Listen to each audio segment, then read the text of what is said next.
Bien, buenas tardes a todos y todas.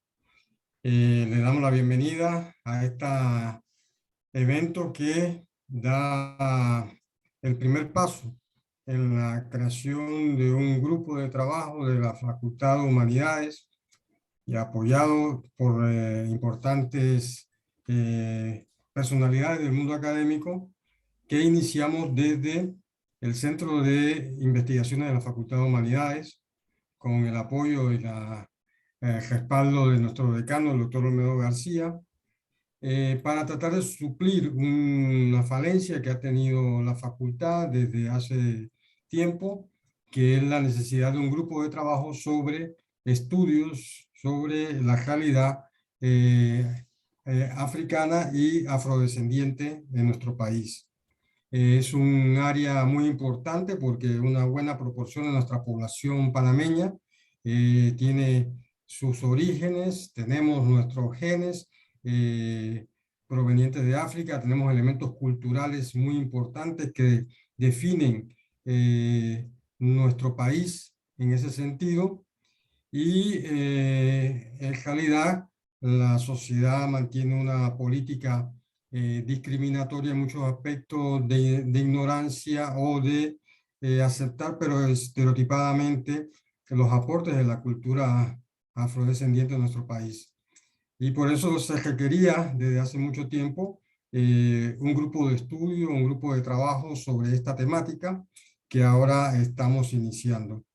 Además, es un compromiso ético, moral de la facultad y de la Universidad de Panamá, porque nuestros estudios académicos siempre buscan ser un respaldo, una base firme para la acción social, para la acción ciudadana, en pro de los derechos de la comunidad, de la gente, de la ciudadanía. Y esa acción debe estar fundamentada en las investigaciones que hacemos, en las reflexiones que hacemos. No es arbitraria y es la que justifica y permite explicar las demandas que la sociedad debe hacerse y las demandas que hacemos a los gobiernos, al Estado, para seguir mejorando, democratizando y convirtiendo en realidad lo que se ha llamado la igualdad que dice la Constitución Nacional.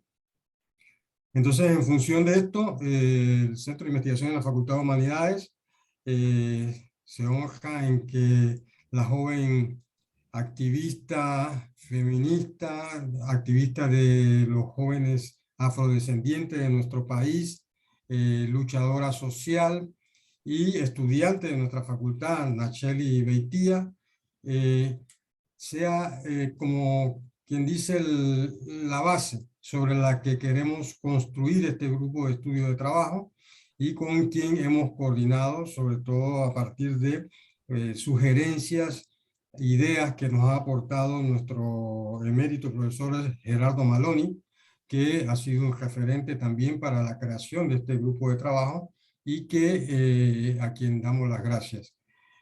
Contamos con su respaldo y con sus consejos y asesoría. Entonces confiamos en que la joven Nacheli Beitia va a hacer un activismo muy importante de este grupo de estudio que estamos creando en este momento.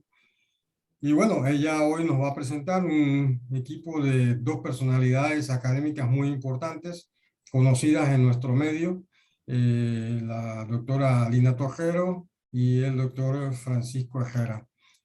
Ambos han estado acompañándonos en algún momento en la Facultad de Humanidades, pero son referencia en el mundo académico, investigativo y social de nuestro país, en referencia a muchos temas de estos que nos interesa desarrollar.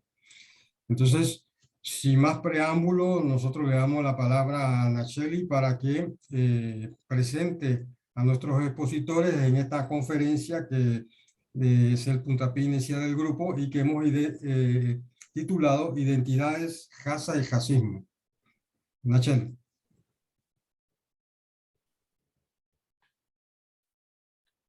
¿Qué tal? Buenas tardes. Gracias, profe, por estas palabras de bienvenida.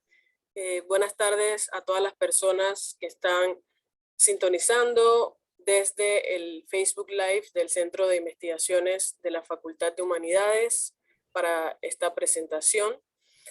De antemano quiero agradecer al CIFU y al profesor Beluche y al profesor Maloney por invitarme a ser coordinadora de este nuevo espacio, y a mi mentora en este proceso, Alina Torrero.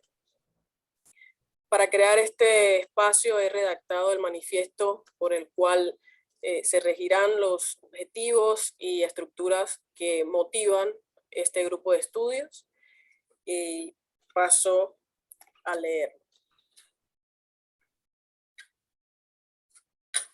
El Centro de Investigaciones de la Facultad de Humanidades de la Universidad de Panamá, CIFU, fundado en 1976, efectúa una labor interdisciplinaria en los campos de investigación en las ciencias humanas, donde confluyen estudiantes y profesores, entendiendo que al pensarnos debemos reflexionar para construir mejores realidades.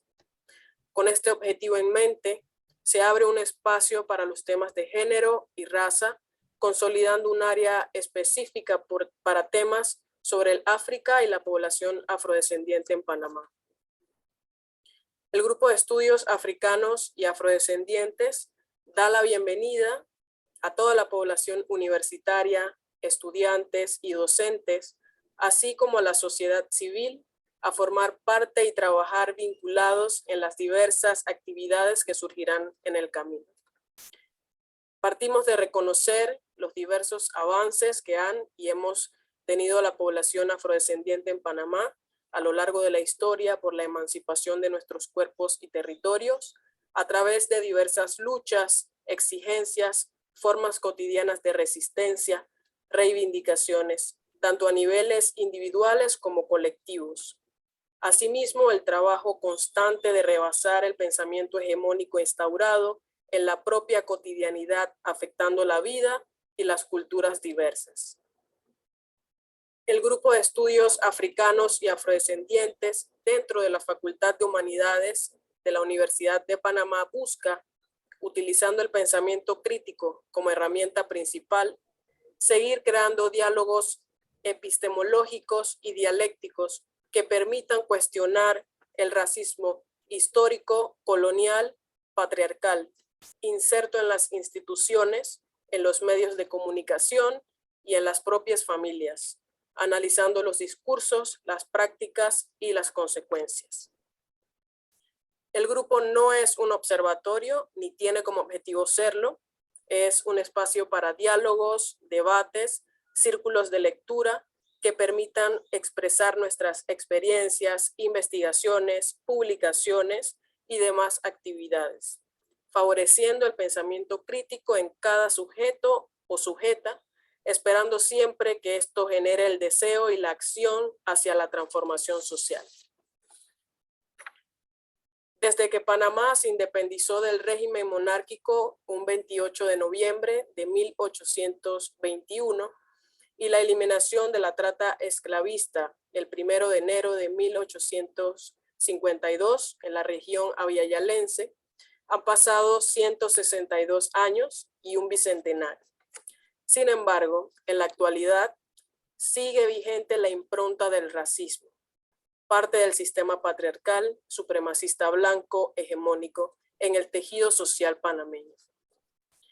En el ámbito universitario nacional resulta vital la creación de espacios críticos alternativos, como lo es este, con la intención que como jóvenes estudiantes podamos conocer sobre las diversas cosmovisiones de las poblaciones afrodescendientes en el país, conversar sobre las diversas problemáticas actuales a nivel nacional y cómo de manera diferenciada nos atraviesan las desigualdades, desistiendo además de todas y cada una de las generalizaciones infundadas que se tiene sobre las culturas africanas y las personas afrodescendientes, para de esta forma abordar la tarea hacia un camino distinto. Sin intenciones de ralentizar los procesos dentro de este espacio, pero con todo el interés de construir un espacio de calidad, Trabajaremos bimestralmente, conscientes que en la producción del conocimiento influyen elementos como el tiempo, condiciones materiales, especialistas, ideologías manifiestas y la participación. El grupo de estudios africanos y afrodescendientes, reconociendo que es a través del estudio, la organización, las masas críticas libres de actitudes discriminatorias y del estar conscientes en sí y para sí, que podemos avanzar. Inauguramos este espacio proporcionado por el CIFU y junto con nuestro agradecimiento, solo nos resta decir enhorabuena.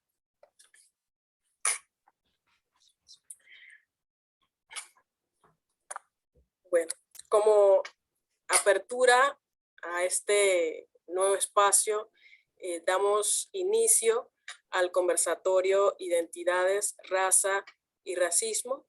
¿Cómo se entrelazan estos elementos? Y tenemos a dos personas invitadas, a dos profesionales. Tenemos a Lina Torrero, antropóloga social por la Universidad Autónoma Metropolitana de México, con estudios de maestría en la Facultad de Arquitectura, Diseño Industrial de la Universidad Nacional Autónoma de México. Fue por más de 15 años profesora de antropología en la Universidad de Panamá, Universidad Especializada de las Américas, UDELAS, y la Universidad Latinoamericana de la Ciencia y la Tecnología, ULACIT, y ha dictado múltiples conferencias en universidades de México, Guatemala, Argentina. Ha trabajado como consultora principal por más de 20 años en varias agencias de Naciones Unidas, FAO, OIT, OIM, UNICEF, PNUD, además de la Unión Europea. En Panamá, entre diversos trabajos, destaca su participación como directora de la primera campaña nacional sobre estereotipos sexistas dentro del programa Proigualdad de la Unión Europea. Ha sido responsable de la redacción del informe La verdad os hará libres, de la Comisión de la Verdad de Panamá. Estudió sobre las barreras educativas de los niños y niñas indígenas de la comarca Nove Buglé. Ha trabajado en los diagnósticos nacionales sobre la prevención de violencias relacionadas con la juventud para el Interpeace y la UNESCO, y realizó el primer diagnóstico sobre la situación de las mujeres afropanameñas, INAMU-PNUD. La multiplicidad de consultorías da cuenta del trabajo con poblaciones de diversas culturas, comunidades y clases sociales en el país y en la región. Bienvenida, Lina.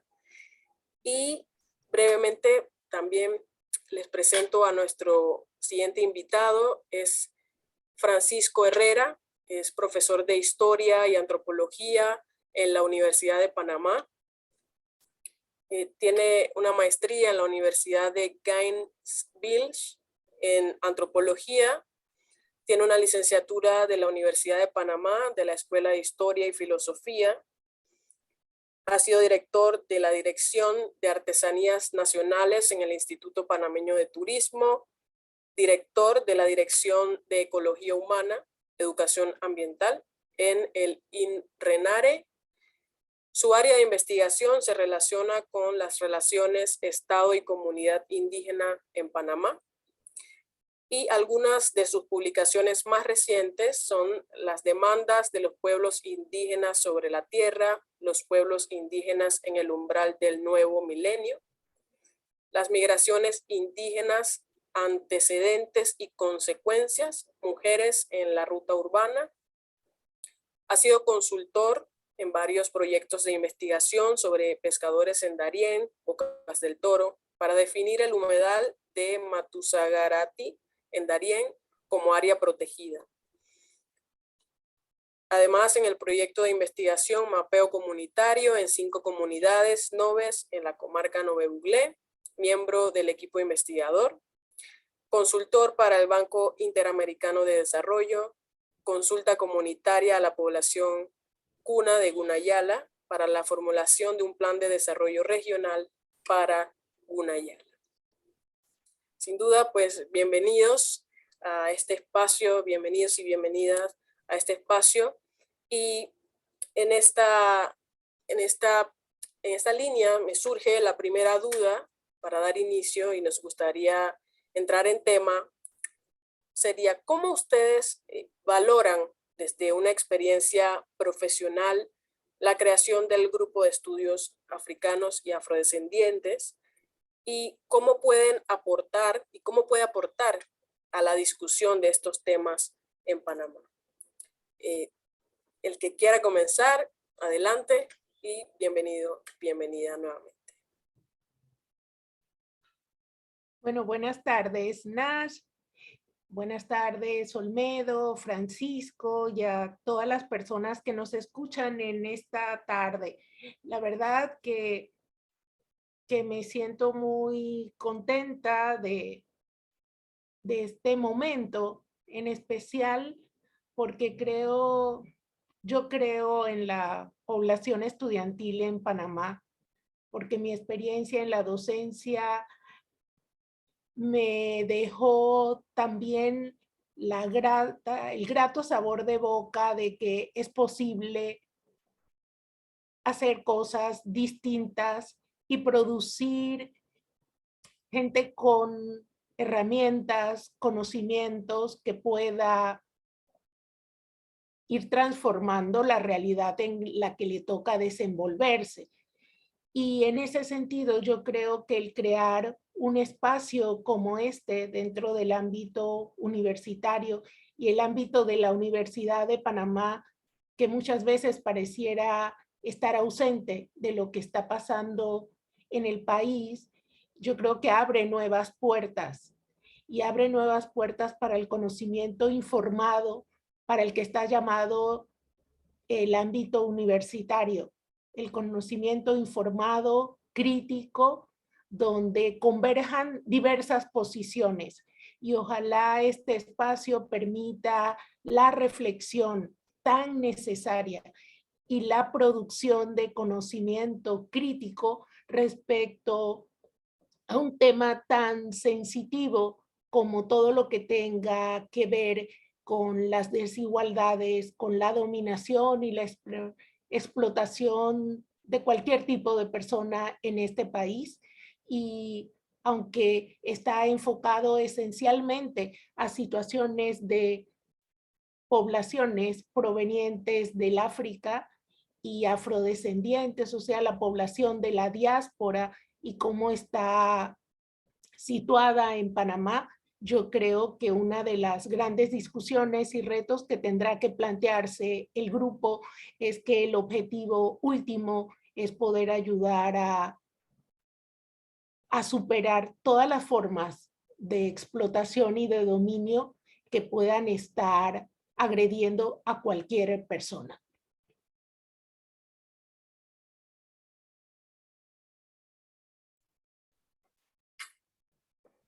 Bueno, yo diría que primero quiero felicitarlos tanto al CIFU, al Olmedo, como al grupo que se ha organizado con esta tarea, porque es una tarea enorme que está pendiente.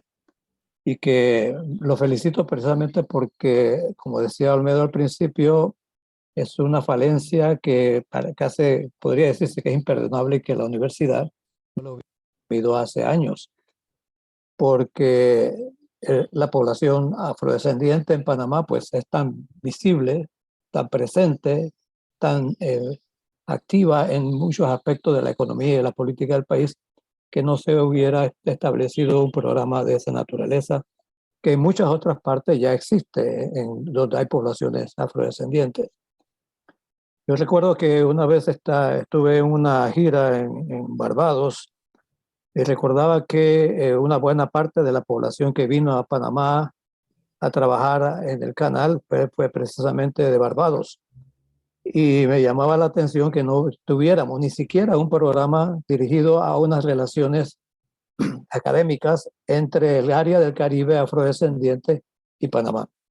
Creo que ese es precisamente uno de los vacíos que tenemos que cubrir y eso sería precisamente uno de las expectativas que yo tendría de que se pueda desarrollar un programa de esa naturaleza, tanto desde el punto de vista histórico como desde el punto de vista etnográfico y desde el punto de vista sociopolítico. Y partimos de la premisa, como señalaba Alina, de que las condiciones sociopolíticas de esta población, precisamente por el grado de marginalidad en que fue ubicada en la estructura social nuestra, precisamente requiere una consideración desde el punto de vista histórico de todas las ciencias sociales en ese sentido, que nos permita primero entender mejor la situación, explicarla mejor, eliminar los prejuicios que tenemos,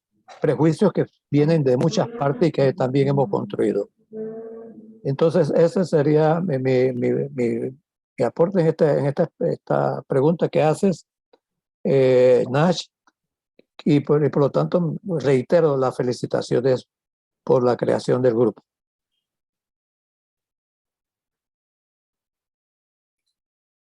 Bueno, muchas gracias, profe Francisco y Alina.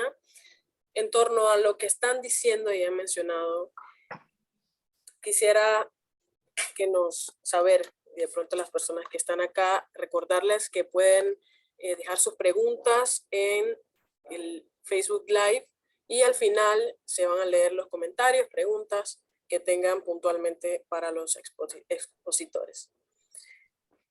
La identidad nace o se hace. Es decir, una persona puede tener múltiples identidades. En Panamá existen varias identidades raciales. De pronto podrían dar ejemplos. Te doy la palabra, Alita. Bueno, yo iniciaría diciendo que pasan las dos cosas. Porque uno no nace en una estructura en blanco. Uno nace donde ya hay una serie de criterios, de formas, de estructuras, para que cuando aparecemos en escena, aún tan pequeñitos como aparecemos en escena, de una vez se nos agreguen etiquetas, identidades que han sido construidas sin nuestra aprobación, sin nuestra identificación con ellas, pero que socialmente están tan estructuradas que se nos impregnan desde ese momento que aparecemos en escena.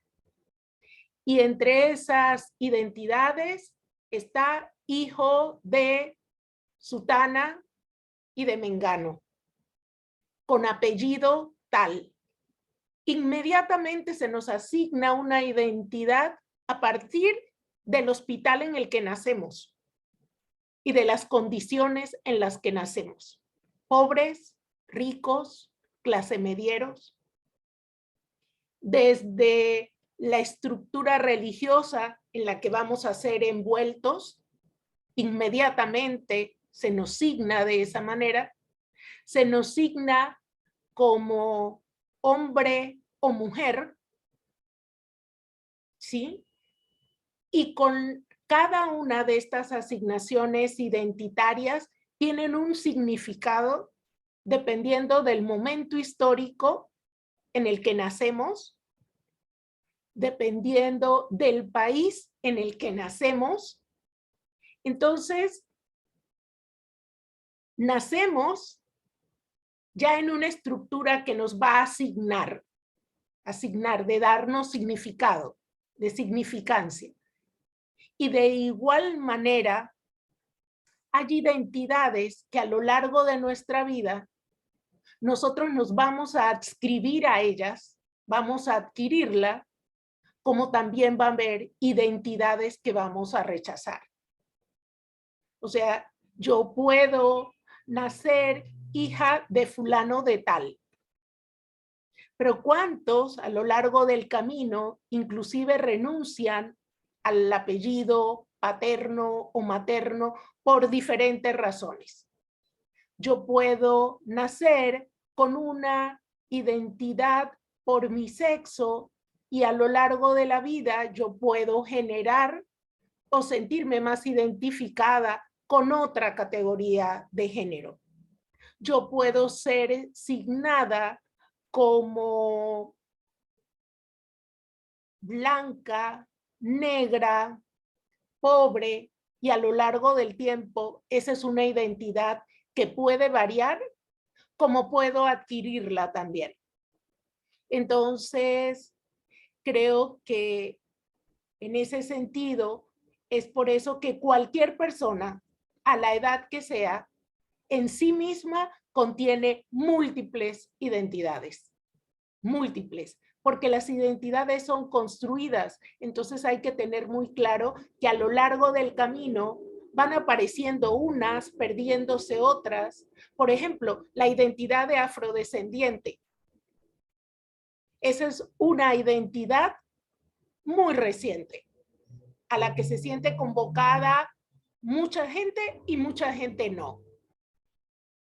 Y que a la generación de nuestras abuelas, bisabuelas, jamás le hubiera dicho significado absolutamente nada. O como a las mujeres negras palmeñas, ellas dicen, bueno, es que nosotros aquí no nos llamamos negras, nosotros somos palmeñas y listo. Quienes nos llaman negros son ustedes, pero nosotras somos palmeñas. Entonces son ejemplos de cómo las identidades pueden variar en el tiempo. Yo puedo tener un día la identidad de ser mujer casada. Mañana tengo la identidad divorciada, soltera, viuda, y son identidades. Entonces, en este sentido, creo que son ejemplos de la multiplicidad de identidades que tenemos todos, como al momento de nacer se nos adscriben muchas y a lo largo de la vida desechamos o adquirimos otras. No sé, Francisco, ¿cómo lo ves? Tiene el micrófono en silencio, el profe. Disculpe, sí, estoy totalmente de acuerdo con Alina. Me parece que, digo, en términos generales, en esta época pareciera que esa pregunta fuera innecesaria, porque las ciencias sociales en términos generales ya han demostrado precisamente que las identidades no son absolutas ni nacen con los genes, sino que se construyen a lo largo de la vida y que se construyen varias veces a lo largo de la vida. Solo que precisamente, como se ha planteado también, que todo este tema de la marginalidad social, de los prejuicios sociales, se construyen también precisamente por un problema de control de poder. Quienes controlan poder pueden asignar identidades a grupos que están en condiciones de poder, en condiciones de subalternidad. Entonces, ese ha sido uno de los problemas, ese es el problema histórico que tenemos, que no hemos podido superar. Es decir, la ciencia ha demostrado una cosa, pero la estructura social todavía no se ha dado cuenta de que eso precisamente ya ha sido explicado adecuadamente. Lo que yo sentiría, por ejemplo, que también, precisamente por algo que señalaba a Alina, hay identidades tanto individuales como sociales, hay identidades culturales, hay identidades nacionales cuando vivimos en sociedades estatales, pero también hay identidades negativas. Y el caso, por ejemplo, en el tema de la identidad nacional, ¿por qué hemos estado discutiendo durante casi un siglo, más de un siglo, el tema de la identidad nacional? Porque precisamente cuando surgió la República, surgió en unas condiciones anómalas, ¿no? Políticamente establecidas por la presencia norteamericana, que desacreditó cualquier grado de identidad que la población en ese momento tenía. Y eso fue un proceso que incluso se fue reforzado por la presencia norteamericana y por las clases dominantes en Panamá, que ayudaron a construir una identidad negativa, lo que yo llamo una identidad negativa. Eso en términos nacionales, pero que también influyó en la estructura social y en los grupos que fueron marginados. Porque precisamente recordemos que cuando aquí hablamos de los dos grupos afrodescendientes, el afrohispano y el afroantillano, aquel grupo afropanameño o afrohispano se identificó dentro de la concepción popular del liberalismo de la época y rechazó precisamente al afroantillano, ya sea por razones culturales, ya sea por que fueran de origen inglés, porque tuvieran una religión diferente, pero al mismo tiempo era una forma en que se rechazaba a sí mismo, en alguna forma. Entonces, esas condiciones que se dieron todavía están presentes. Hay una situación que no se ha resuelto, porque los diálogos y los lenguajes y las propuestas no logran alcanzar a establecer un puente entre un grupo y otro, porque todavía se mantienen los valores que se construyeron desde el principio de la República. Sí, yo también agregaría algo que a mí me preocupa mucho, y es que si tratamos o intentamos desmontar el uso de la identidad basada en el color de la piel, si estamos convencidos de que eso no tiene validez, ¿cómo es posible entonces que caigamos en el error de asumir conceptos y de manifestarlos como conceptos de identidad racial, que de alguna manera alude a un concepto de raza que no tiene ninguna validez, y que el concepto de raza o hablar de algo racial conlleva a una relación inmediata en nuestro cerebro al color de la piel, como un elemento distintivo de la raza. Y que la raza, la idea equivocada que tratamos de desmontar, es que científicamente no existe, biológicamente no existe, la variabilidad humana es de 0. No sé qué tanto, en términos de especie, no somos nada distintos, pero seguimos sustentando que el color de piel, que el tipo de cabello, que la nariz, que la boca, hacen una diferencia racial. Y mientras en el discurso lo emita quien lo emita, siga repitiéndose con los mismos conceptos, con los mismos señalamientos, aunque partan de un marco teórico crítico, si estás utilizando el mismo discurso, ¿cómo desmontas algo que tiene más de 500 años en nuestra mente, asignando a partir de ese concepto que hay grupos inferiores y grupos superiores, que hay grupos más bonitos y otros son más feos, que hay grupos con derecho y hay otros que tienen que ser sometidos? Y la validación de este sistema de explotación y de dominio se sustenta en algo que tiene como referente el color de la piel, y que ese color de la piel alude a raza, a lo racial, que es muy diferente, y yo creo que en ese sentido es un avance teórico hablar de racialización, no de lo racial, sino la racialización, la racialidad, como un ejercicio de dominio utilizando un criterio, que es muy diferente a hablar de la raza o hablar de identidades raciales. Por lo menos es una inquietud que yo arrojo a este grupo, a toda la gente que va a estar transcurriendo, y espero que sea así, poniendo sobre la mesa una discusión de conceptos teórica y de lo que eso arroja para la transformación.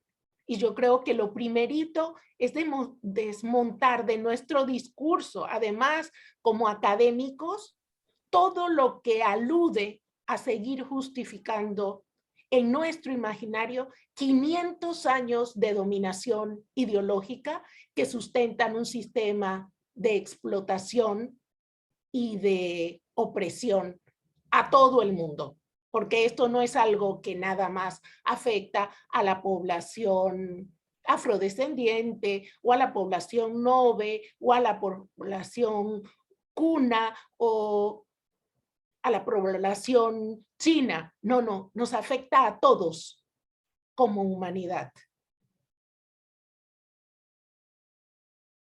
Sí, ¿Iba a agregar algo?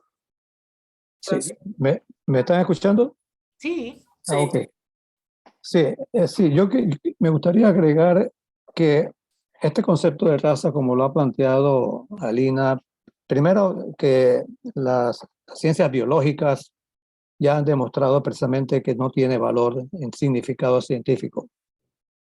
Pero al mismo tiempo hay que recordar que tiene una historia que se desarrolla, sobre todo, adquiere mayor significancia en el siglo XIX y que va paralelo justo precisamente con el desarrollo de las ciencias biológicas y con los planteamientos de la evolución que planteó Darwin.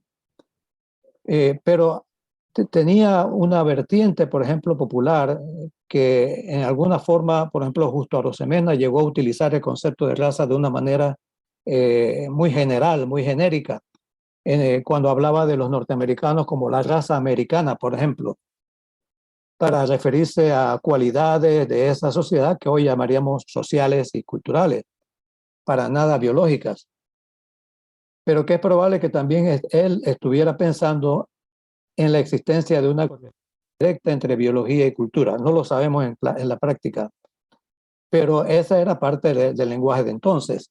Solo que después, ya en el siglo XX y aún con el desarrollo de la genética, el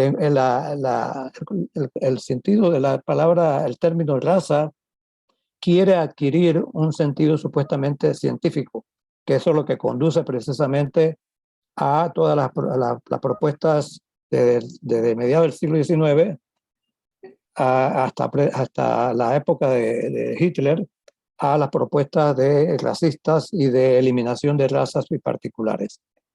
Entonces, y esa es la parte histórica que hay que aclarar y constantemente explicar, porque está presente en el lenguaje diario nuestro, el uso del concepto de raza, como si fuera una categoría cierta y verdadera.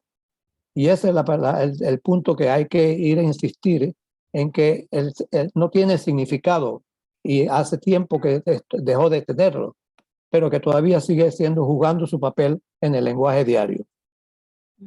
Sí, seguiría en esta misma tónica que si bien es importante contextualizar cómo surge el concepto, mi preocupación estriba en que su uso, aún en el siglo XXI, cuando nos pasamos un siglo XX desmitificando el concepto de raza, sigue utilizándose en el día de hoy con el mismo parámetro como si fuese vigente. Continúa utilizándose creyendo que efectivamente hay una diferencia racial. Y la pregunta sería, ¿qué tanto cada vez que se utiliza el concepto hay detrás de su uso un conocimiento certero del uso histórico del concepto? Yo creo que no es así.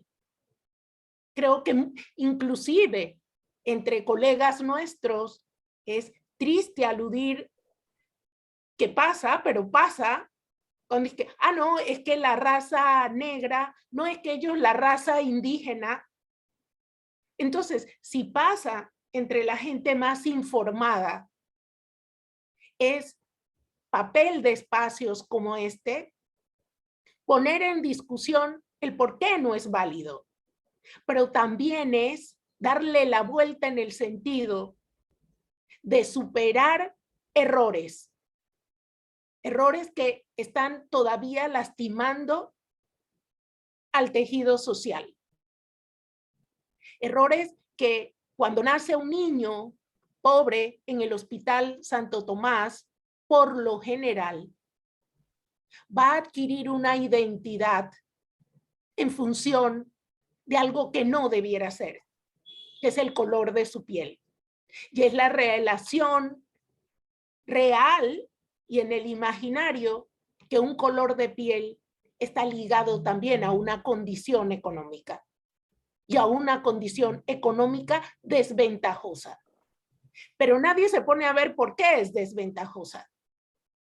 ¿Cuáles han sido las raíces para que un color de la piel en un sector de pobreza y pobreza extrema sea este?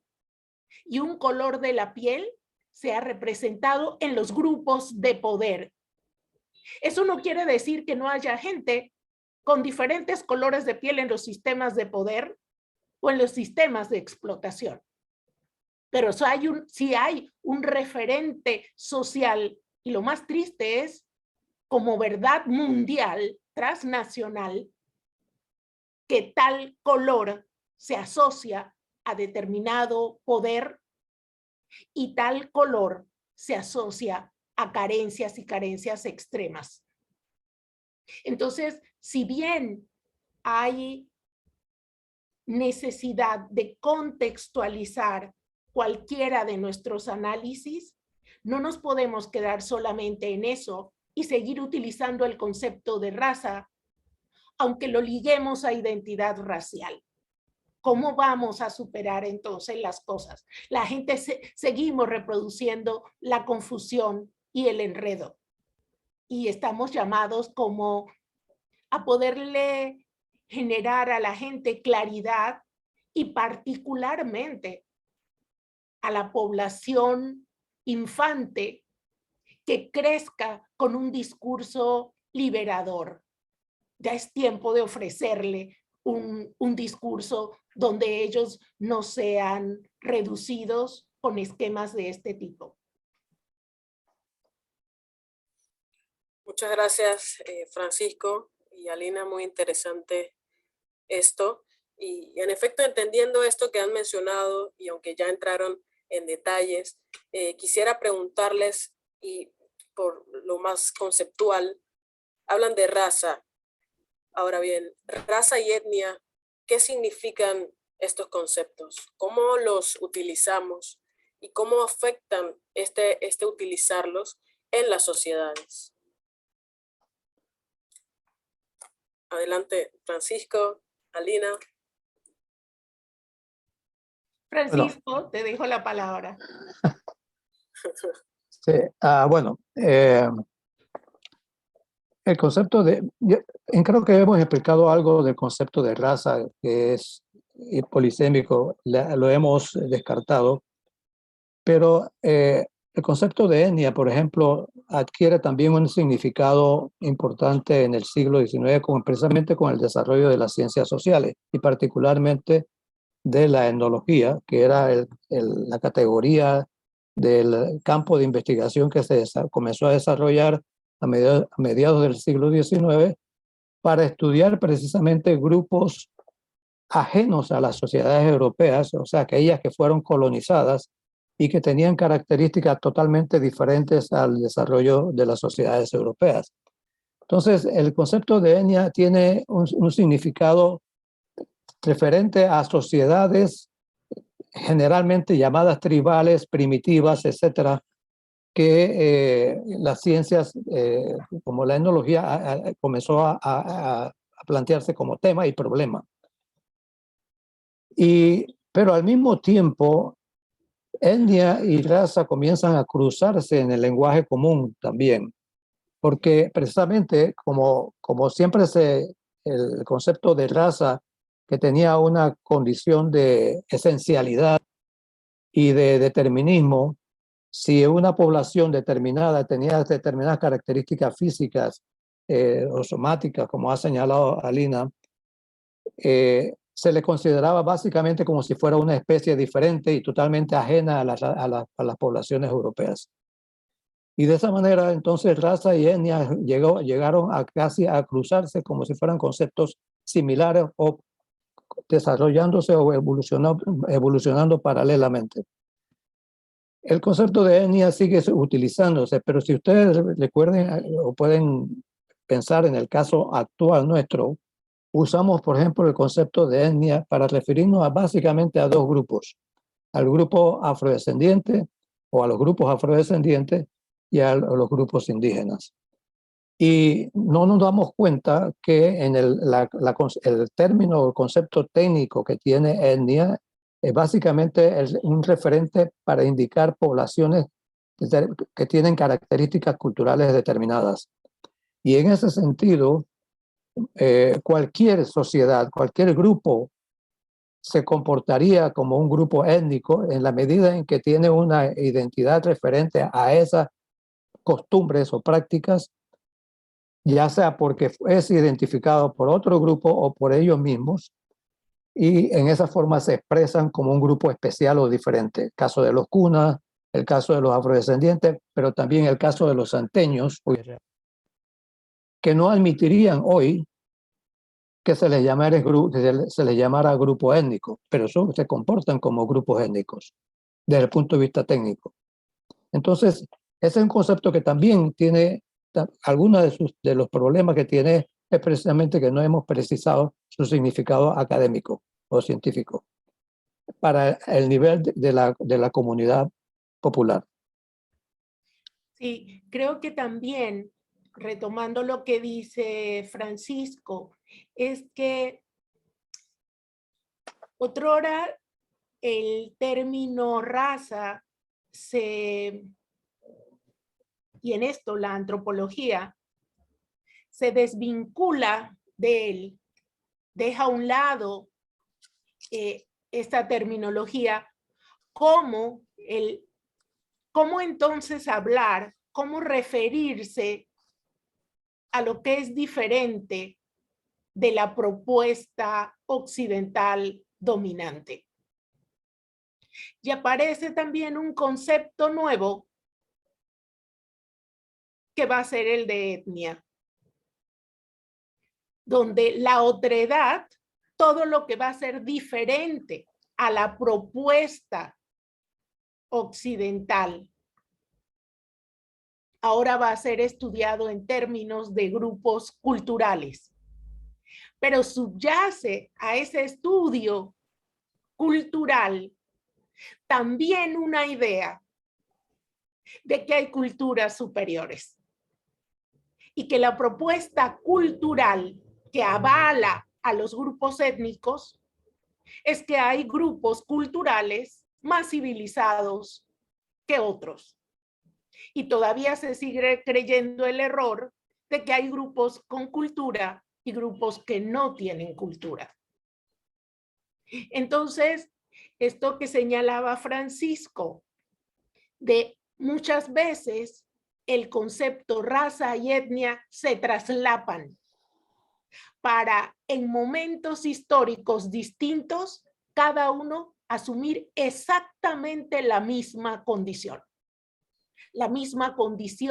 de subordinar a unos grupos frente a otros.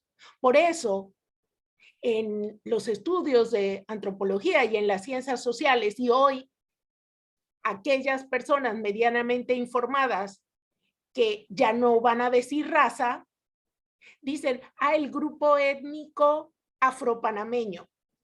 Pero como dice Francisco, lo étnico solamente sirve para ser utilizado con aquellos que no responden al referente occidental.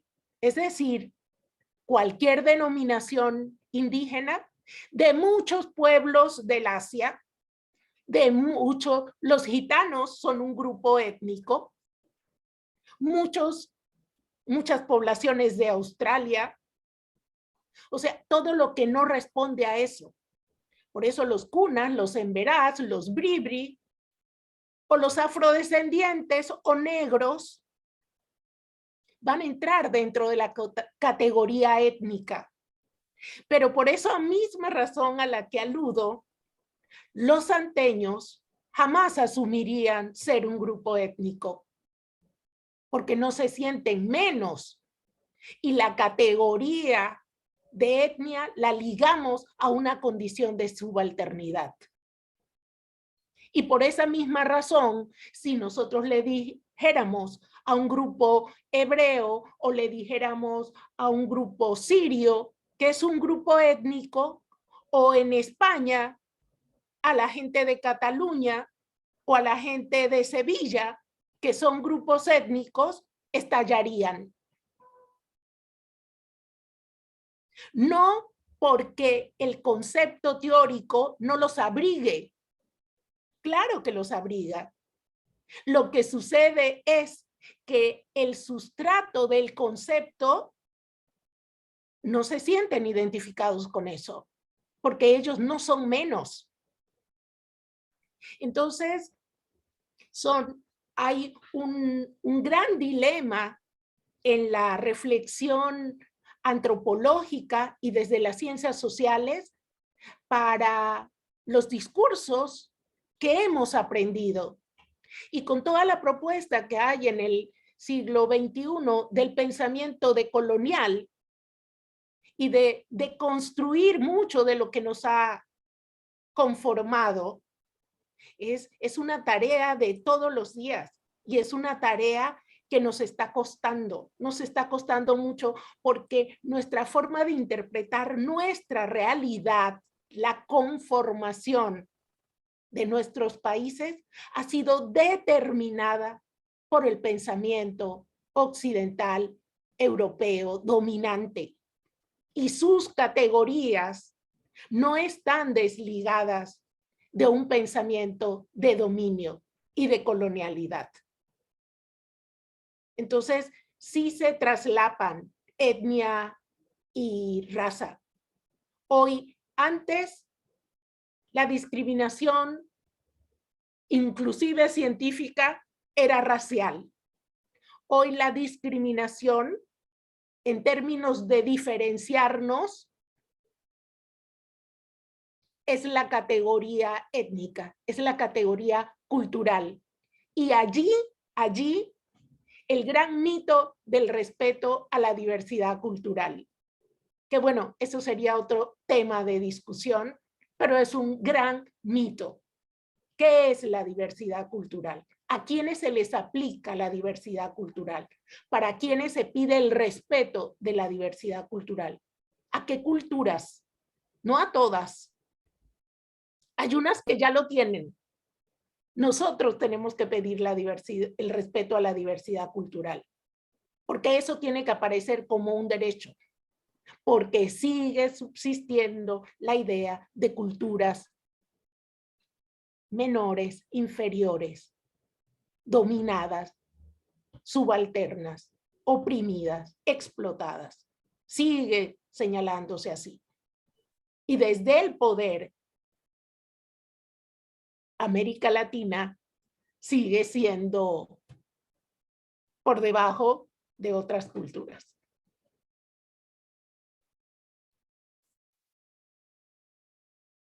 Quiero recordarles a las personas que están conectadas en Facebook que dejen sus preguntas en los comentarios, que pueden dejar además sus impresiones al respecto para leerlas al final de este conversatorio. Después de tocar tan amplios conceptos con sus respectivas prácticas, ¿cómo se interrelacionan identidad, raza y racismo? Adelante, Francisco. Bueno, Si partimos de la premisa de que existen las razas y que estas son diferentes cada una y que cada una es esencialmente una mejor que otra, eso conduce necesariamente a una posición de ejercer una diferenciación negativa hacia los otros. Y partiendo de esa premisa de que existen unas razas superiores y unas razas inferiores, por supuesto. Entonces el racismo tiene esa connotación de origen. De manera que esta es la historia precisamente, y por ejemplo cuando Darwin plantea precisamente toda su teoría, al lado de su teoría surge una corriente que se llamó darwinismo social, precisamente, que fue precisamente esa corriente que, extrayendo supuestamente argumentos de Darwin, ¿no? La selección del más apto, decía él, pero algunos interpretaron la selección del más fuerte, era precisamente un camino que conduce desde Gobineau hasta Hitler en una propuesta racial de diferenciación y de eliminación de grupos. Y la guerra de los Balcanes recientemente en Europa y en África también tienen esos elementos. Entonces, el racismo tiene esa característica, no hay otra forma de explicarlo. Pero todo está asociado precisamente a una relación de poder y de diferenciaciones sociales, de controles en el manejo de recursos, de controles en el poder político de determinados grupos sobre otros grupos. Y sobre todo en países como el nuestro, países como Estados Unidos incluso, que tuvieron toda una historia de esclavitud tan aferrada y tan tardíamente liberada, ¿no? Tenemos precisamente esa situación que todavía vive Estados Unidos de la segregación racial, basada precisamente en los principios raciales. Y el retroceso, o mejor dicho, el renacimiento del movimiento nacional socialista o el nazifascismo. Entonces, no es que podemos decir que una vez explicado el problema de la raza y eliminado el concepto de raza desde el punto de vista biológico, podemos decir, bueno, se eliminó y desaparece el racismo. No. Están las estructuras de poder vigentes y esas estructuras de poder van a utilizar algún argumento para reforzar su posición a base de las diferenciaciones. Ahora no lo llamaríamos raciales porque está el tema de derechos humanos, pero como dice Alina, ahora tenemos la categoría etnia y todavía podemos manejarla desde ese principio. Entonces ese es uno de los problemas que tenemos que manejar. Creo que agregando a lo que señalaba Francisco y tratando de ejemplificar un poco cómo se vinculan estos elementos. El racismo, que todos tenemos algo de ellos, todos, absolutamente todos. Hemos nacido en un continente modelado ideológicamente de esa manera, quienes hemos tenido la oportunidad de salir a otros contextos, ya sea en la región o en otros continentes, también hemos podido percibir cómo eso es algo bien cotidiano, a veces expresado para un grupo o para otros. Pero el racismo es una herramienta necesaria y de lo más útil para justificar la explotación y el dominio. Porque tenemos tan instaurado eso que lo hemos naturalizado. Es natural que en una familia se quiera más al hijito más clarito y se le tenga lástima al más oscurito, y que el papá y la mamá o los abuelos estén pensando, híjole, me salió negrito. Hemos naturalizado que si un papá es más clarito y la mamá es oscura, haya preocupación en la pareja de cómo le van a salir los hijos. Es preocupación para las madres empobrecidas de este país que tienen hijos que no tienen el fenotipo valorado, que vaya a la tienda a comprar el aceite que hace falta y vaya con chancletas y un short y una camiseta a las 7 de la noche, porque puede pasar un carro de policía y se lo va a llevar. Puede pasar que estén unos muchachos a las 10 de la noche en chancleta, en shorts y en una playera, y todos tienen un fenotipo valorado socialmente, y va a llegar el mismo carro de policía y les va a decir, ciudadanos, su cédula, y los otros van a enseñar su cédula y les van a decir, ya deben irse a su casa, ustedes saben, y ellos, sí, Poli, no sé cuánto, ya nos vamos, y lo van a decir con la absoluta confianza de que no se los van a llevar en el carro de policía. Esa es la forma práctica como se vinculan estas cosas. La forma práctica es que ahora que inicia el periodo escolar, ¿cuántas veces yo no he publicado artículos? Porque cada periodo escolar determinadas escuelas van a dejar entrar a unos niños con determinados peinados y con otros no. Ahí están imbricados identidad, racismo. Y está tan naturalizado que hay mucha gente que ve esas prácticas y dice, bueno, pero es que si hay uniforme, ¿cómo van a ir peinados si lo que van es despeinados?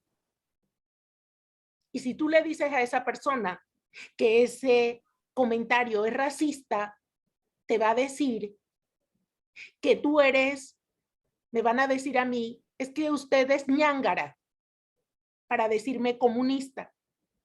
O me van a decir, es que usted es feminazi. O me van a decir que yo soy una acomplejada y que veo racismo donde no lo hay. Pero esa niña o ese niño que lo pararon a la entrada del colegio porque llevaba su cabello natural y le dijeron que no podía entrar por ese cabello, la asociación que puede hacer es, ¿qué tiene de malo mi pelo? ¿Cómo influye mi pelo en mi desarrollo cerebral? ¿Cómo influye mi pelo en mi inteligencia? ¿Y por qué influye en mí y no el que va peinado de esa manera? ¿Es que ese peinado ayuda a ser más inteligente? ¿Es que ese peinado ayuda a ser mejor estudiante y a captar mejor la información?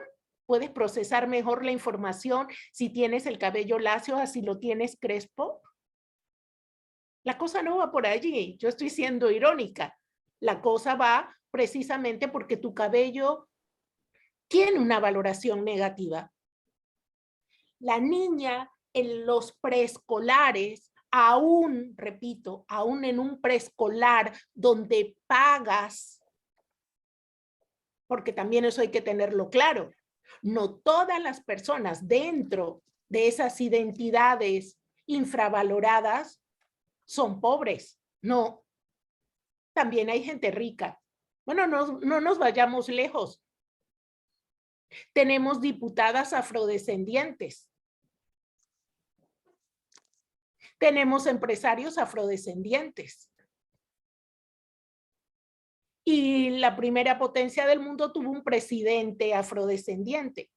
Eso modificó en algo la realidad de la población que se atribuye esa identidad, que se identifica con esa identidad en lo absoluto. Más matanzas no pudo haber en el periodo de Obama, aunque le hayan dado el premio Nobel. Pero ha sido de los presidentes donde más muertes han sido atribuidas a Estados Unidos.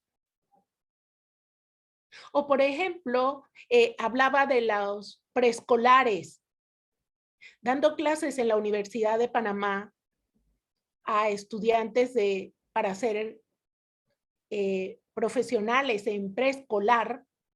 Uno de los ejercicios que hacíamos era que por lo general las especialistas solían abrazar a los niños pequeñitos, a las niñas, y decirle, ¡ay, qué linda! ¿Cómo te peinaron? Casi nunca le hacían este tipo de caricias o de ternuras a niñas con el pelo crespo o duro, como se dice en Panamá. No se lo decían.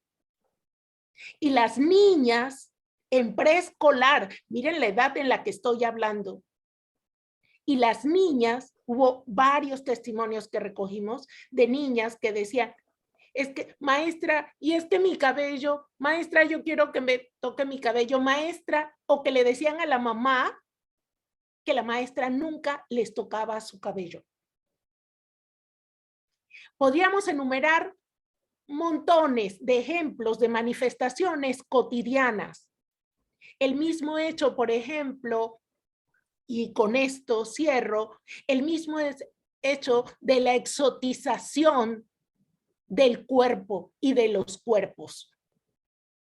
Y es tan naturalizada esa exotización que las mismas personas que son objeto de eso presumen de eso. Los hombres presumen de un miembro exageradamente grande sin darse cuenta que esto los disminuye, que esto fue creado con la idea de asimilarlo a lo animal. Pero los hombres hoy en su machismo y su necesidad de ser alguien frente a toda una sociedad que los disminuye, hacen alarde de algo que puede que lo tengan, pero que no es una condición sine qua non de ser afrodescendiente tener un miembro grande. Como tampoco es una condición sine qua non de la gente en el África y de la diáspora que todas las mujeres tengamos la libido en la punta de la nariz. Pero eso está tan naturalizado y eso es una expresión de racismo y es una expresión de considerarnos muy cerca de la animalidad, y lo animal es inferior. Sí, un poco para dar ejemplos de cómo se interrelacionan estos elementos.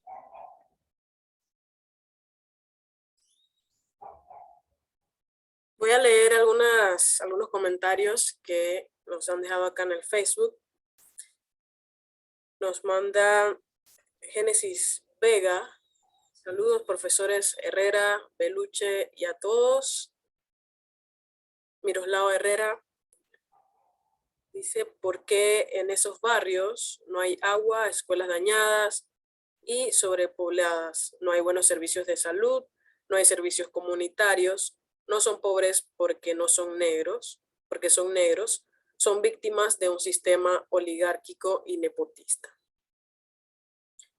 Miroslava Herrera, otro comentario, dice, hay que descolonizar nuestras mentes, nuestros recuerdos familiares, nuestro lenguaje y nuestras instituciones. Ricardo Rodríguez, buenas tardes, saludos cordiales desde Penonomé. Luis Montes, saludos acá José Luis Prieto, antropólogo criminalista y docente, un saludo cordial para la profa Alina y profesor Francisco. Recordando que pueden dejar sus preguntas y comentarios para leer al final. Y ahondando en ello, y una última pregunta que les tengo a Francisco y a Lina sería, con todo esto que hemos conversado y en conclusión, ¿Es la identidad racial o la identidad étnica un elemento de unión para poder plantear una propuesta emancipadora? Alina. Yo creo que cualquier identidad, cualquiera, está cargada de subjetividad,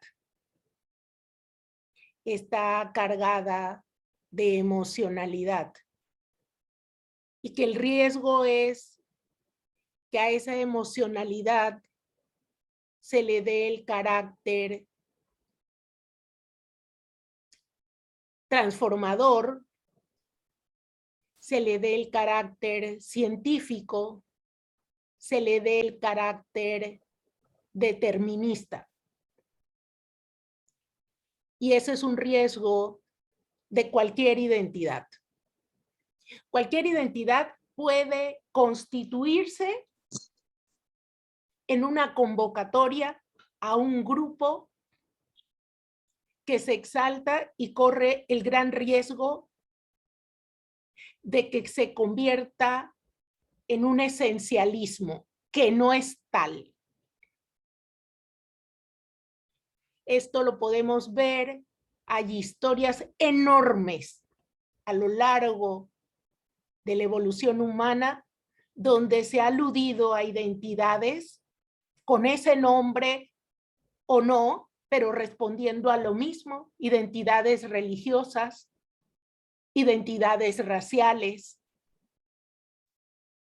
y que en nombre de esas identidades ha salido lo más perverso de la humanidad y sigue suscitándose hasta el día de hoy. Y por eso las neoidentidades y sobre todo la fuerza política que van cubriendo, cooptando en toda América Latina últimamente es terrible, asusta, pero es el resultado no de ningún respeto a ninguna diversidad. Es el resultado precisamente para olvidarnos de lo esencial. En lo particular, yo no creo que identidad alguna, racial o no racial, pueda ser mayormente emancipadora si está desligada de los procesos estructurales que han generado eso. Si las identidades están cimentadas en esencialidades no existentes. Miren, a mí me da pavor cuando se habla de los grupos afrodescendientes como si fuéramos homogéneos. Eso no es cierto. Podremos tener X tono de piel, formas físicas, etcétera. Quizás lo que tenemos común es que somos objeto de racismo. Pero no nos llamemos engaño. Ese racismo no lo vive igual la mujer negra profesional que gana $15,000 siendo ejecutiva de una transnacional, aunque sabe que no va a poder pasar más de allí, porque más de allí pasan mujeres blancas y hombres blancos. Pero ella, en esa condición, no ve como un igual a ella una mujer pobre de los barrios populares que se mencionaban hace un rato. No lo ve como igual. Vámonos respetando. Hay de negros a negros. No somos homogéneos. Como tampoco pensar que todas las mujeres, por ser mujeres, somos la misma cosa. No. No es así. Entonces, si una identidad, la que sea, no está inserta en la reflexión como punta de lanza de cómo ha sido instaurada dicha identidad.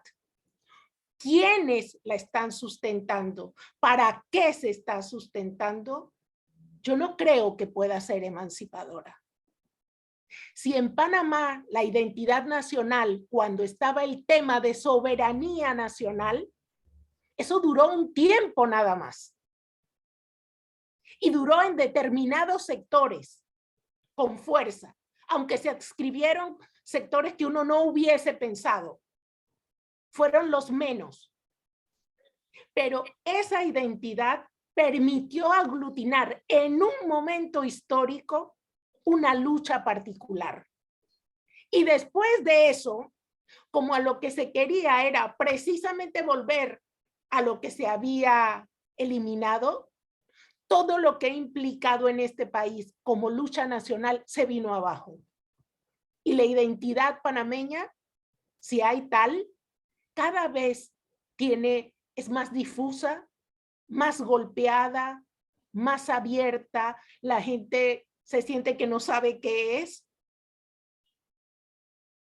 Y estamos todos segmentados, que frente a cualquier lucha en este país, en este momento, no hay un elemento social capaz de aglutinarnos como nación. No lo hay.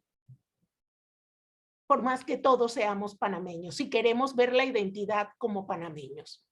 No hay algo que nos pueda interpelar a todos en común. Porque lo que se ha hecho es precisamente generar múltiples identidades y cada día van a aparecer más, cada día, porque es el discurso y la propuesta de las agendas contemporáneas y transnacionales. Y cada quien va a generar su nichito y va a pelear por ese nichito identitario al que se le van a hacer concesiones. El poder va a hacerle concesiones. Una ley por allí, un día de reconocimiento por acá, un título de tal manera y que se contraten 10 personas, hombres, mujeres, homosexuales, pero pongan un indígena y un negro o una negra para que vean que hay respeto a la diversidad. Eso es una burla. Lo triste es que pensamos que eso es emancipación. Lo triste es que pensamos que eso tiene un carácter igualitario socialmente. Cuando lo único que nos están haciendo es, como se diría en México coloquialmente, dándonos a tole con el dedo, haciéndonos creer que sucede algo cuando no se está transformando absolutamente nada. Porque en esos barrios empobrecidos, efectivamente, no hay agua, no hay escuelas y acábenlos con todo porque se lo merecen.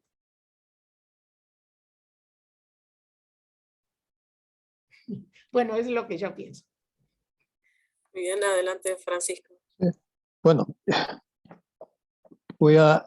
creo que Alina ha dado una explicación muy clara y precisa, pero yo parto del principio de que si, por ejemplo, ahora en esta discusión hemos negado el concepto de raza como un valor biológico que nos define o que define, no podríamos hablar de identidad racial, sino cuando más de identidad étnica o identidad cultural.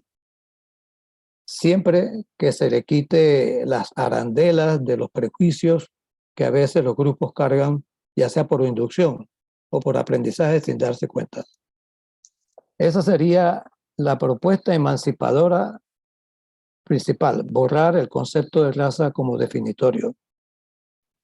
Ahora bien, Alina lo ha dicho con mucha claridad. Recordemos lo siguiente, y lo puedo plantear en este sentido.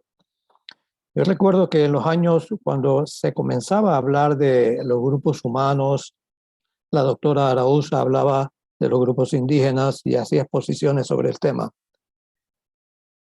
Fue un proceso de reconocimiento de las diferencias que hay en el... Hernán Porras hizo todo un artículo importante en ese sentido, aunque tenía sus limitaciones en mi opinión. Pero todo el tema viene de un problema que se planteó precisamente en torno al tema de la identidad nacional, la identidad vulnerada desde el punto de vista nacional. ¿Y qué papel jugaba cada grupo humano en la construcción de esa identidad? Yo creo en la necesidad del concepto de identidad también como porque todos los seres humanos necesitamos tener una identidad y todos los grupos sociales necesitan tener una identidad como grupo. Pero que estas identidades se construyan precisamente sobre bases mucho más legítimas desde el punto de vista tanto científico como social. Porque lo que se está planteando y lo que se sigue planteando es precisamente eso, un proceso de manipulación de los diferentes grupos y una forma de neutralizar las resistencias o los reclamos de esos grupos. Y por eso vemos, por ejemplo, esta parte del atole que señalaba Alina, que en las imágenes de televisión aparecen las imágenes de cada miembro de un grupo, ¿no? Indígenas, afrodescendientes, afroantillanos, chinos, etc. Eso fue un proceso reciente, porque deriva precisamente de todo un diagnóstico que se generó en los años 60 y 70 sobre el problema de la identidad nacional y el papel que te jugaba eso en el desarrollo del país. Pero precisamente quien maneja ese nuevo discurso lo hace desde el punto de vista de sus intereses de grupo y de élite política y social. Porque lo que está haciendo es precisamente controlar y manipular las demandas emocionales que tienen las poblaciones, pero no las demandas sociales y económicas reales. Y esa es también otra de las tareas que habría que desarrollar en el análisis de estas propuestas que están vigentes ahora.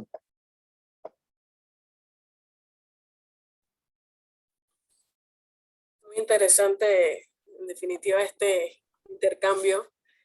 Hay muchas cosas por aceptar y por cambiar. Y no sé si de pronto podríamos incluso más adelante profundizar sobre muchas cosas que se han mencionado aquí, que dan pie a otros conversatorios, de pronto conferencias, porque soy de las que apuesta a que los conceptos y el aprendizaje, los diálogos, los debates son importantes como bases o fundamentos para realmente poder también ir en camino a una transformación social. No sé, voy a ver, no hay más, creo que me han comentado que no se puede comentar, pero ya saben que nos pueden seguir en nuestras redes sociales de Facebook en CIFU. Ahorita les copio en el Facebook los demás redes que tenemos, que hemos abierto recientemente para próximos encuentros.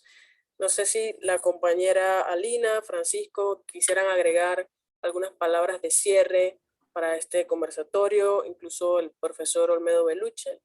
Y sin más, les cedo la palabra antes de cerrar este gran espacio.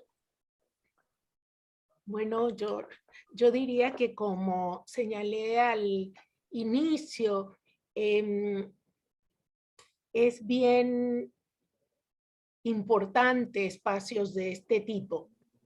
Yo creo que como país necesitamos mucha más información, mucha más reflexión, mucha más crítica, y ojalá este grupo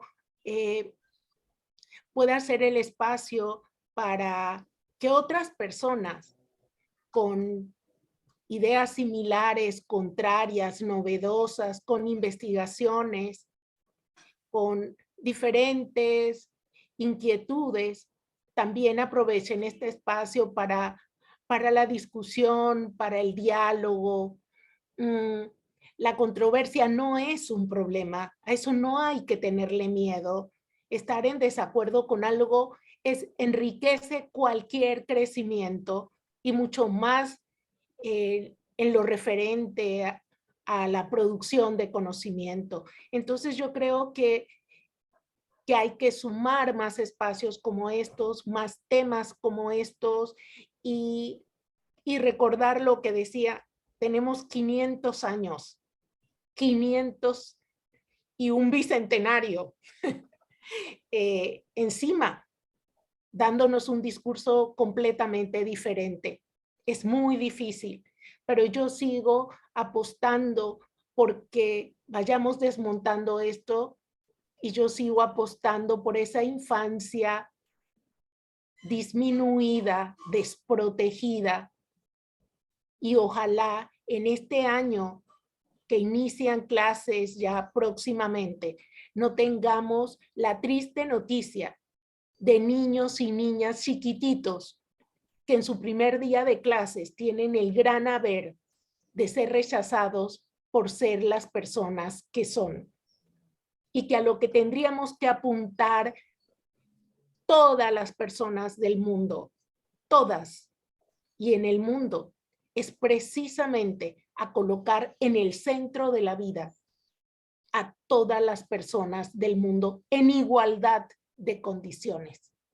Creo que a eso es que tendríamos que apostar.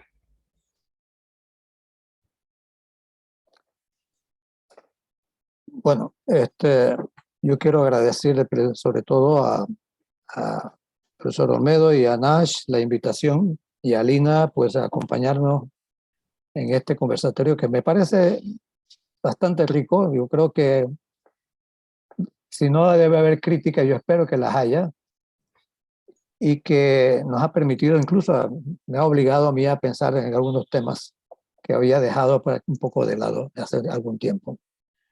Pero creo que esta es una tarea que está apenas empezando para un grupo de trabajo como ustedes, y que creo que tienen un camino bastante, vamos a decir, profundo para desarrollar muchas cosas. Y van a necesitar el aporte de muchos otros miembros y participantes en este proceso. Y lo que pensaría que como un resultado positivo de todo es provocar la discusión. Sí, esto es una provocación. Y yo espero que realmente se entienda como una provocación y que haya gente contestando, aunque tenga posiciones totalmente diferentes a las nuestras. Porque precisamente en eso se trata la universidad. Yo quisiera recordar a la conciencia crítica de la nación, Eusebio Morales, que no fue parte de la universidad, pero que se consideraba una mente madura para su época y muy abierto. Y sin embargo, Eusebio Morales escribió un par de artículos referentes a los grupos afrodescendientes como un posible problema de la nacionalidad. Precisamente, y él decía que su población estaba creciendo mucho y iban a invadir el territorio panameño, pero él lo estaba pensando, creo yo, desde un punto de vista positivo, que estaba pensando en el nivel del impacto que iba a tener la religión protestante y el inglés. En eso que él estaba precisamente discutiendo sobre el tema de la identidad nacional. De manera que es una de las tempranas planteamientos abiertos contra un grupo en específico, que era el grupo afroantillano. Entonces, pero siendo de la conciencia crítica, precisamente ese tema deberíamos convertirlo precisamente y retomar la conciencia crítica de la universidad, que se está perdiendo, y desarrollarla. Y lo felicito nuevamente por eso. Bien, quiero dar las gracias al profesor Francisco Ojeda, a la antropóloga Lina Tojero. Hoy he aprendido bastante y me han puesto a pensar también a mí sobre muchos conceptos que hemos manejado. Me ha gustado mucho la desmistificación de tanto del concepto de raza, pero también el de etnia, que es uno con el que a veces queremos sentirnos cómodos para evitar el anterior. Y el abordamiento crítico que se ha hecho me parece que es muy bueno y hay que tenerlo en cuenta. Sobre el tema de identidad, también Alina me ha puesto a pensar ahí, y en este momento así a la ligera se me ocurre a mí que debemos abordarlo de una manera dialéctica un poco parodiando a Lenin cuando hablaba de las naciones, decía que había dos tipos de naciones, la nación opresora y la nación oprimida. Y eso ya definía un poco el tema. Entonces, sobre las identidades, o sea, la manera de abordarlo. Las identidades, habría que decir que hay identidades opresoras, racistas, discriminadoras contra otros seres humanos, pero también hay identidades de los oprimidos que necesitan reafirmarse en sí mismos para decir aquí estamos y tengo derecho a mi diversidad, a mi forma de ser, a mi historia, a lo que viene conmigo y exijo un espacio en el mundo. Pero entonces, siguiendo la parodia de Lenin, Lenin decía, al final los marxistas no somos nacionalistas, aunque apoyemos a las naciones oprimidas. Estamos por la abolición del concepto nacional, porque la humanidad es toda una sola. Entonces, yo creo que ahí hay que unir el derecho de las identidades oprimidas a existir, a ser y ser reconocidas y respetadas, junto con la aspiración por la que debemos luchar todos de que algún día la humanidad en verdad se hermane y seamos y nos sintamos todos unos solos. Pero bueno, dejo eso ahí. En realidad, como ha dicho el profesor Francisco, esto es una provocación que seguramente traerá debate y que será muy fructífero. También quiero agradecerle a Nacheli Beitía por haberse echado al hombro esta tarea importante de impulsar este grupo de trabajo. No es fácil, inclusive una tarea que conversamos con otras personas, algunos docentes de la universidad, y no se atrevieron a asumirla, pero Nacheli sí lo ha hecho y es una cosa que es digna de admirar y que la vamos a apoyar con todo en que esta iniciativa continúe. Por ahí ya, entre las acciones está el que la profesora Briseida Ayar nos ha pedido llevar un conversatorio sobre el libro de Frantz Fanon, Piel Negra, Máscaras Blancas, el cual seguramente haremos en los primeros días del mes de marzo, y Nacheli pues tendrá la tarea de ver cómo encaminamos esa reflexión también, que es parte de esta que hemos hecho el día de hoy, una continuidad, y ahí queda mucho más. Me parece a mí que en algún momento también habría que invitar a Miroslava a estos conversatorios. Hemos visto su trabajo cultural a través del grupo Afrodisíaco y yo creo que es importante también que creo que tiene algo que decir, entre otras tantas personas que podríamos ir invitando a estas reflexiones que hoy iniciamos, pero que esperamos duren lo que dure la Universidad de Panamá y el país. Bueno, muchas gracias. ¿Cómo Sí, no? igualmente. Y ya para culminar, bueno, muy interesante nuevamente este intercambio. Muchas gracias, Francisco, Alina, por aceptar esta invitación a este espacio. Esperamos volver a encontrarnos y poder seguir charlando sobre estos temas y otros. A quienes nos ven en Facebook, gracias. Recuerden seguirnos en las redes del CIFU para estar atentas, atentes a otros encuentros. CIFU rayita en el medio UP en YouTube. Pueden suscribirse en Instagram, CIFU rayita abajo UP, y en el Facebook que ven, cifu.humanidades. Aparentemente para poder comentar tienen que suscribirse, ser amigos, así que por favor síganos en nuestras redes.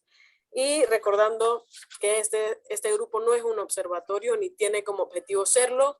Es un espacio para diálogos, debates, provocaciones, círculos de lectura que permitan expresar nuestras experiencias, investigaciones, publicaciones y demás actividades, favoreciendo el pensamiento crítico en cada sujeto o sujeta, esperando siempre que esto genere el deseo y la acción hacia la transformación social.